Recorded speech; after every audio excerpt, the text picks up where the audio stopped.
ప్రపంచంలో అత్యంత కఠినమైన యుద్ధం ఎక్కడ జరుగుతుందో తెలుసా? సరిహద్దుల్లో కాదు, మన చుట్టూ ఉన్న మనకు అత్యంత ఇష్టమైన మన మధ్యనే, మన మనసుల్లోనే. నమస్కారం, దిస్ ఈజ్ మాధవి. ఈరోజు మనం ఒక నిశ్శబ్ద సత్యాన్ని మాట్లాడుకుందాం. బంధం అంటే ఏమిటి? వ్యక్తులు కలిసి ఉండడమా? కాదు.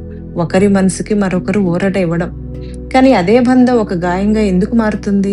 మనం ప్రేమించే వ్యక్తులపైనే మనకు అంత కోపం ఎందుకు వస్తుంది? ఆ క్షణం ఎందుకు మనం ఎదుటివారిని నొప్పించి బంధాన్ని చిన్నాభిన్నం చేసుకుంటాం? నిజానికి అహం అనేది ఒక నిశ్శబ్ద శత్రువు. చాలా సందర్భాల్లో మనకు ఎదుటి వ్యక్తి ముఖ్యం కాదు, మన అభిప్రాయమే ముఖ్యం, నేను చెప్పిందే కరెక్ట్, నా మాటే నెగ్గాలి అనే ఒక అహంకారం అడ్డు వచ్చినప్పుడు బంధం వెనక్కి వెళ్ళిపోతుంది, మన ఆవేశం ముందుకు వస్తుంది. మనం గుర్తుంచుకోవాల్సింది, ఎవరో ఒకరు ఆ వాదనలో గెలవచ్చు, కానీ ఆ వ్యక్తిని ఓడించినప్పుడు మనం ఆ బంధాన్ని కూడా పోగొట్టుకుంటున్నట్టే. అక్కడ మనం అనే అందమైన లోకం అంతమై నేను అనే ఒంటరి ద్వీపం మిగులుతుంది.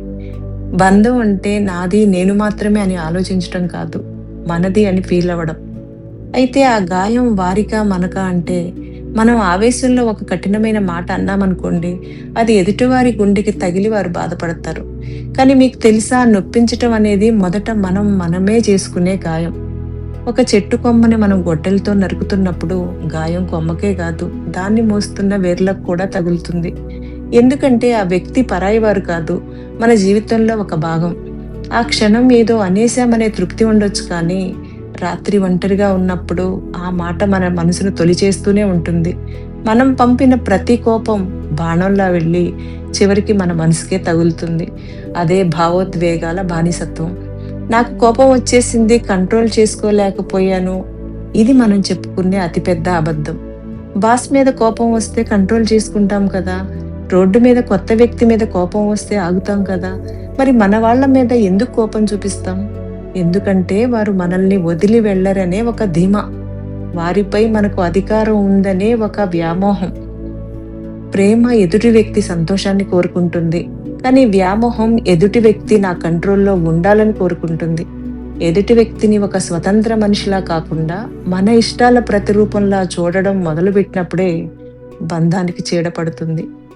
బంధం అనేది ఒక మొక్క లాంటిది, దానికి మనం కాపలాదారులు మాత్రమే. దానికి ప్రేమ అనే నీరు ఎంత అవసరమో, కోపం, అసూయ అనే చీడపీడల నుండి కాపాడుకోవడం కూడా అంతే అవసరం.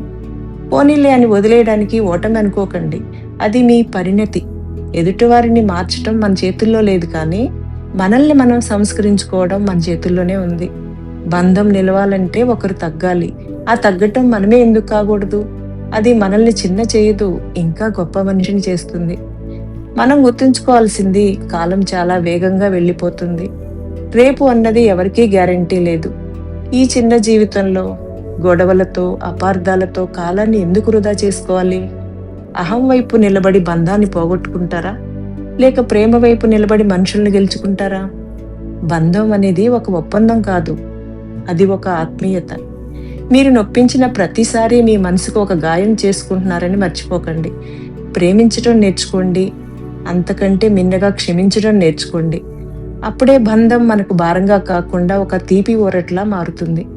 మనకు బాధ కలిగించే వాళ్ళు పరాయి వాళ్ళు కాదు, మన హృదయంలో స్థానం ఉన్నవాళ్లే. మీరు కూడా ఏదైనా బంధంలో ఇలాంటి సంఘర్షణ అనుభవిస్తున్నారా?